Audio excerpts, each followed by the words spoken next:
All right, let's start off by looking at my seat design of what I've been doing here. Now, I mentioned in a previous video I didn't want to use these steel sliding seat supports because they are extremely heavy and I really have no need for sliding seats.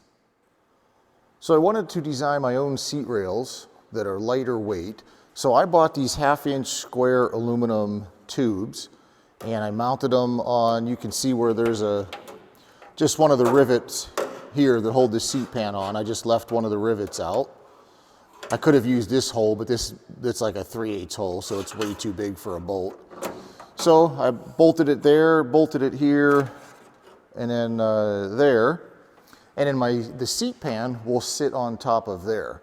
But after I did that, I realized there's a little bit of a problem with that.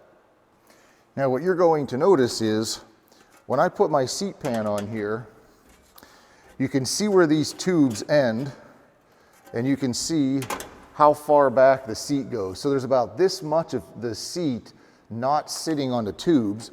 And you know, that's kind of where your butt is at and where all the weight is at. So the seat would only be supported right here, and then all of this back here was not supported. So I could have got longer tubes, but then I started thinking, is a 1/2-inch tube strong enough to hold that? So here's what I did next.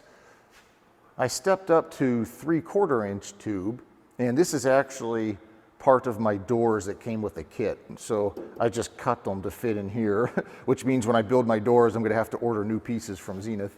But they worked. It was kind of what I wanted. I wanted 3/4 because these are much stronger.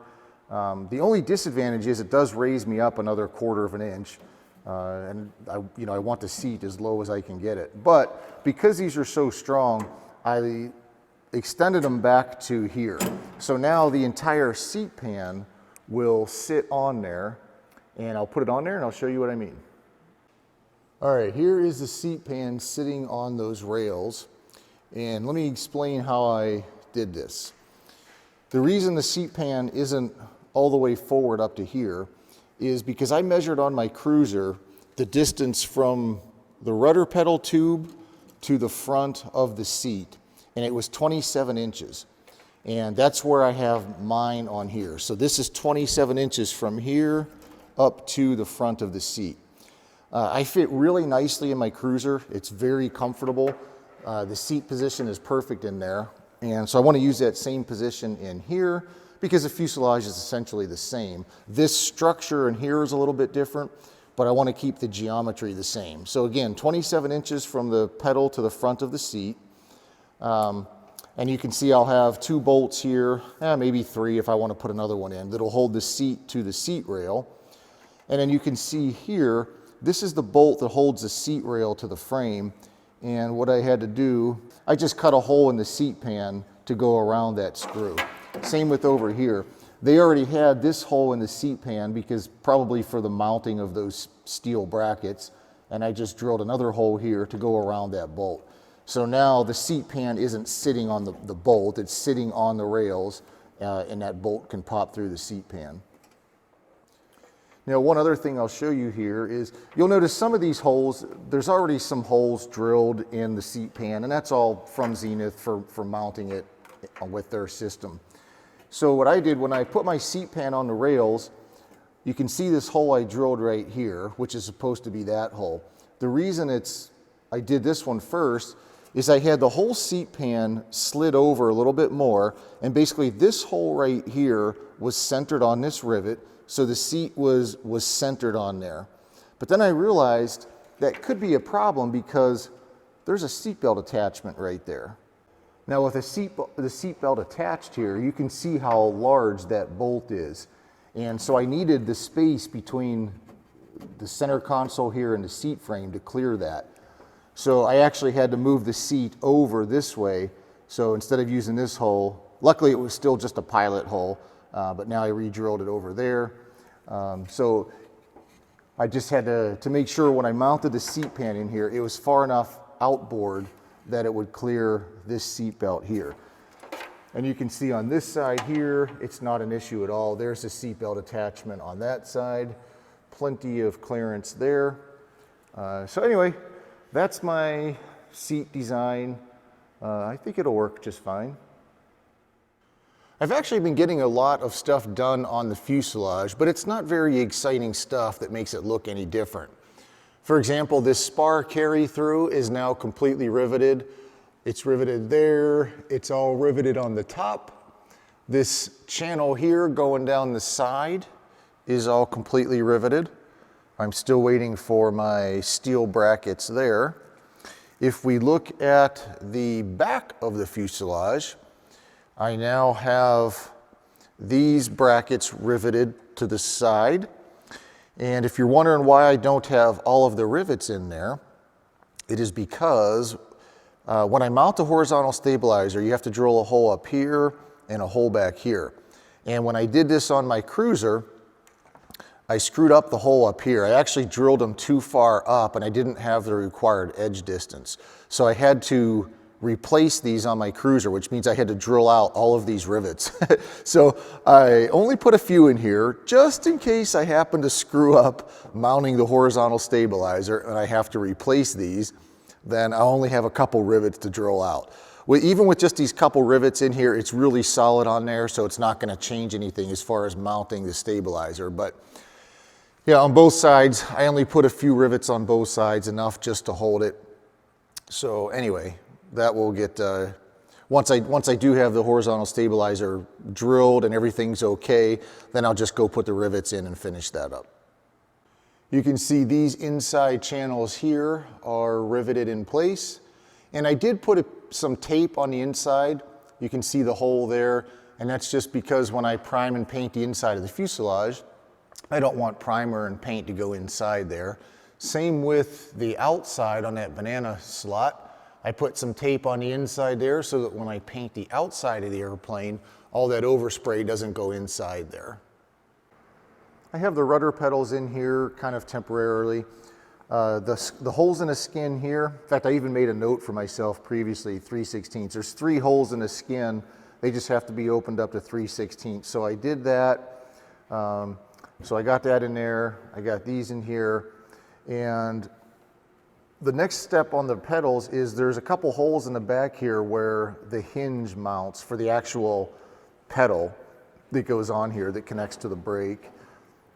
So once I drill those holes, I will take these off and send these to the powder coater, and then those pedals will be done and ready for installation after the interior is primed and painted. All right, here is the status on the fuselage now. You can see that I've moved the fuselage to the floor, and that is just to help me get this window match drilled. And you can probably see that the whole lip around the window has to be trimmed. So I need to get this fit in there. I need to get that fit in the fuselage because this piece here, which goes on the inside of the fuselage, right about there, needs to be fit. And then you can see there's 5 or 6 holes up here on this piece that have to be match drilled into here. After I get that done, the next big step on the fuselage is to get the interior primed and painted.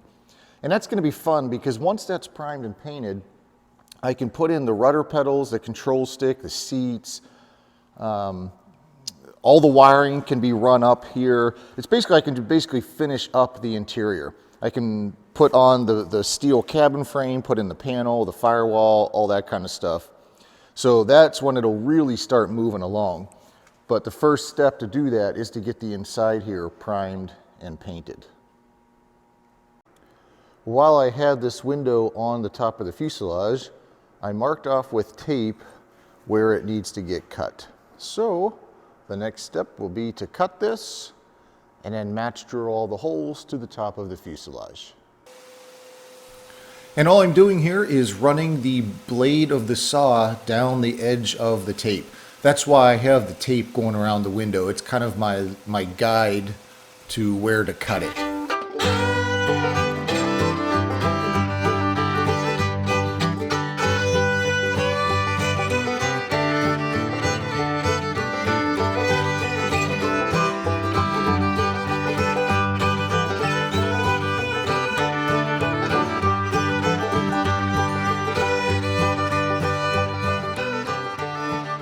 Well, I didn't realize that's all I filmed with the top window, but it is match drilled. The window is ready to install after the airplane is painted.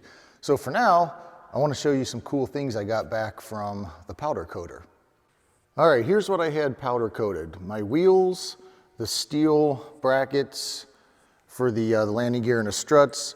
These are the two brackets that go on the forward part of the steel cage. And then this is actually going to be an aileron stop that gets bolted to a bulkhead in the fuselage. And I'll show you that later when I install it. This is just my window. So I do want to mention that I did get these powder coated, and Matco, when I asked them if I could get them powder coated, they didn't really say no, but they recommended I didn't. And I don't blame them for recommending that. But after talking to a number of people, I determined for me that it was okay to powder coat these. There's people getting so many parts of their airplanes powder coated. I know people that have their aluminum landing gear powder coated. People are powder coating, you know, parts of the fuselage, like the slats and stuff like that. Now, I'm not telling you to do this. I'm just explaining that in one of my other videos, I did say that I wasn't going to have them powder coated, but I did decide to go and have them powder coated. So if anything ever happens, it's totally on me. But what's really neat about these is, if hopefully you can tell on the screen, they're not a glossy black. They're a semi-gloss black, which I think looks really, really nice. Same with these. In fact, everything I did in black is a semi-gloss. These will wind up getting painted probably anyway. I think they're going to get painted green to match the fuselage. But anyway, I just wanted to show you my wheels. Now that I have these back, I can go ahead and get these built and put them in the tires and actually get some wheels going on here. I can get these put on here pretty soon. And then these, I guess I'm not really ready for yet. All right, the next thing I want to update you on is, you will notice I no longer have a Super Duty fuselage. Actually, I do still have it. It's just over here now, back in the paint booth. You can see I've got I saved all the wood from the crate that this airplane arrived in. That's the floor of my paint booth, along with this cardboard. And I've moved the fuselage over here because I am ready, well, almost ready to paint the interior. So I have some areas masked off, like here and here. I'm going to cut some cardboard and mask this off. But I think after this, everything else is ready to go. Everything's been scuffed and cleaned. So I'll lay down a coat of epoxy primer and then get the inside painted. Once I get the inside painted, then I will bolt on the steel brackets and start putting in the control rods and the rudder pedals and all that kind of stuff. I'm having my seats made locally here. I'm having the seats powder coated, the backs and the bottoms. Actually, the backs I already have, but the bottoms are getting powder coated. Once I get those back, I'll take the seat frames to the seat shop and have them make the seats. So this is where we're at now. Getting ready to put the big curtains back up for the paint booth. If you don't know what I'm talking about, watch some of my other videos where I built the paint booth inside my hangar here.